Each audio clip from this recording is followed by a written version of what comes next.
Taking down a 100-inch Hisense U7 TV to build and install a 120-inch ALR screen is not a decision that you make lightly. You all know that I had the Hisense dialed in, but when it comes to true cinematic scale, sometimes you have to go bigger. Welcome back to At What the Frick 65. I'm Brandon, and today we're going to do a deep dive into the Epson Lifestudio Grand Plus Ultra Short Throw Projector.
What the frick?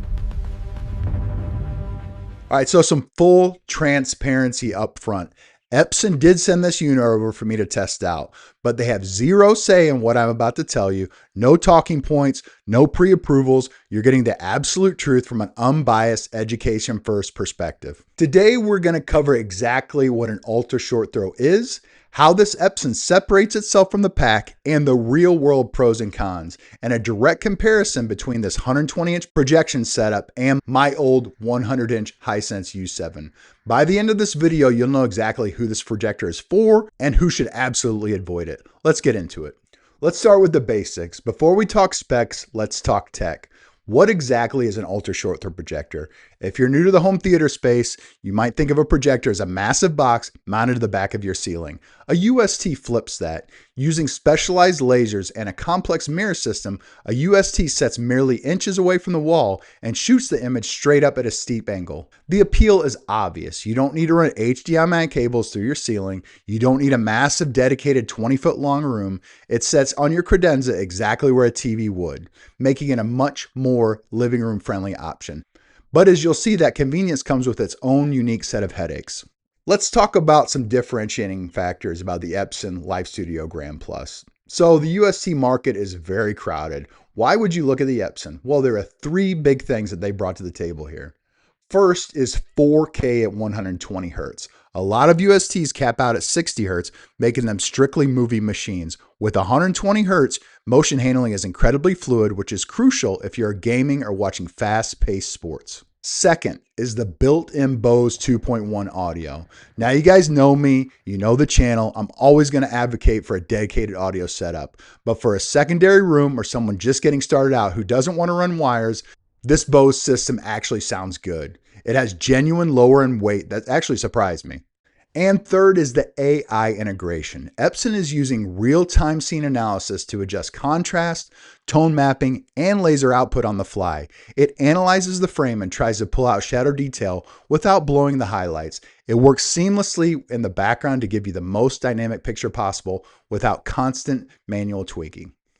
Let's talk about the pros. Let's talk about the good stuff. So why did I even consider taking the Hisense down?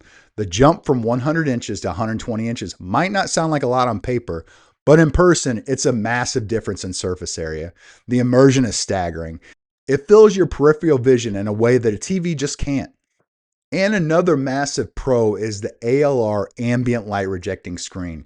You don't need a pitch black velvet lined Batcave to enjoy this. Because of the way the screen ridges are structured, it rejects light hitting from the ceiling or windows and only reflects the steep light coming from the projector below. You can watch a football game on a Sunday afternoon with the lights on and the picture still pops. Next, let's talk about simple logistics. I don't know if you've ever tried to carry a 100-inch flat panel up a flight of stairs by yourself, but it's a nightmare. Not only does it require multiple people, it's very heavy, and you also have to navigate angles so you're not knocking in the drywall or take a chance at cracking the screen. And this is where the Epson, it comes in a box that weighs maybe 25 pounds. You can carry it under one arm. The screen comes rolled up in a tube. Now, the screen is difficult to put together, but for anyone that moves frequency or lives in a space with tight corners, a UST is infinitely easier to transport. Let's talk about the cons. And the cons, just to kind of throw it out there, are number one, light control is very important still. The center channel paradox and the setup nightmare. So just like I promised you at the beginning, the absolute truth, a UST is not all sunshine and rainbows.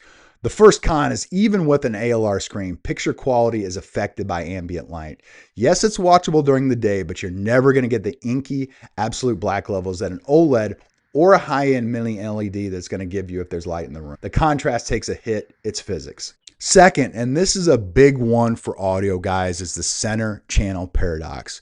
If you look at my setup, I'm running beefy Arendal speakers. With a normal TV on the wall, the center channel sits right on the credenza. But with the UST, the projector needs that exact spot. So where does your center channel go? It either has to go on the floor angled up or shoved into a lower shelf where it might sound muddy. Or like you can see here, I put it on a stand in front of the UST, but I'll be honest, I do not like the way it looks, and I'm trying to look for solutions. Haven't really found any yet. Or you can build a custom acoustic transparent screen setup, and that's a whole nother conversation. So as you see, with all this combined, it can be a massive headache for serious audio enthusiasts. And finally, the setup. I'm not sure if you saw my video. If not, check it out where it goes through the screen build. And I think the video is 40 minutes long, and it was pared down from like a 3-4 hour video. It requires hours and absolute precision. Tensions have to be perfect. And then aligning with the projector, I'm telling you, this was the most painful part of it. It's excruciating. You're moving the unit literally a millimeter at a time to square up the image. If you bump the credenza while vacuuming, you're going to spend the next 15 minutes fixing the geometry. It's not just plug and play. Let's talk about the ultimate test, the Epson UST versus my 100-inch Hisense U7. And look, I know there's been plenty of comparisons of ultra short throws versus larger TVs, but this is just really a real world test, and it's really my subjective opinion on which one looks better. So to frame this up, how does it actually compare to a giant traditional panel like my old Hisense U7? So let's talk about specifically the John Wick hot tub scene. It's a torture test for any display. It has deep shadows, blinding neon pinks and blues, and incredibly fast motion. So on the Hisense U7, the local dimming zones do a fantastic job. The blacks are inkier, and those neon lights have a searing brightness that the Epson simply cannot match. TVs have the edge on pure HDR brightness and peak luminance. And also with the TV, it's a lot less dependent on light control. Whether I had the curtains open or the curtains closed, it's still the HDR popped. But one thing that I did not get with the ultra short throw that I did get with the TV is the reflection. With many times with the Hisense, if it's bright out, you can see the reflection in the display. And a lot of times I found that really annoying. So let's compare that experience when you watch it, the same scene on a 120-inch with the Epson Lifestudio Grand Plus projector. The experience is just totally different. With the Hisense, it feels like you're watching on a really big TV. The Epson feels like you were literally in the club with John Wick. The sheer size of the image, paired with the projected light that reflects naturally off the screen rather than blasting right into your eyeballs, creates a softer, more cinematic image. The 4K 120 Hz handles the fight choreography flawlessly. The Hisense wins on contrast. The Epson easily wins on immersion and cinematic feel. So here's the bottom line, and this is the conclusion. Who is this for? Who is it not for? So the Epson Lifestudio Grand Plus is not for the following people. If you demand absolute reference level, pitch black contrast, and searing HDR highlights, buy a TV. Or if you have a massive center channel and refuse to compromise on speaker placement, a UST will drive you crazy.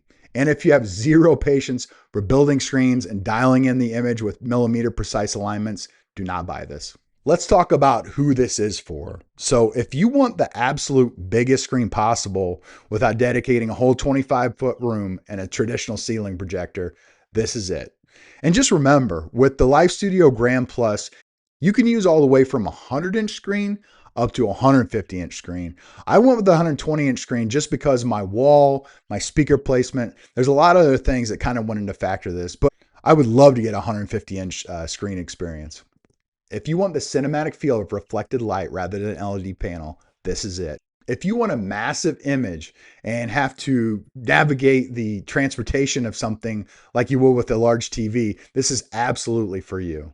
The UST form factor is a lifesaver. And here's my final conclusion.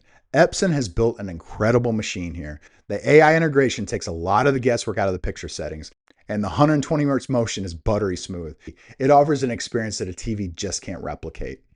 So that's my take. Drop a comment below. Would you trade inky blacks for an extra 20 or 50 inches of screen real estate? Let me know. Remember to hit the like and subscribe button if you appreciate non-biased, education-focused home theater tech. As always, I appreciate you, and I'll see you on the next one. Thank you so much.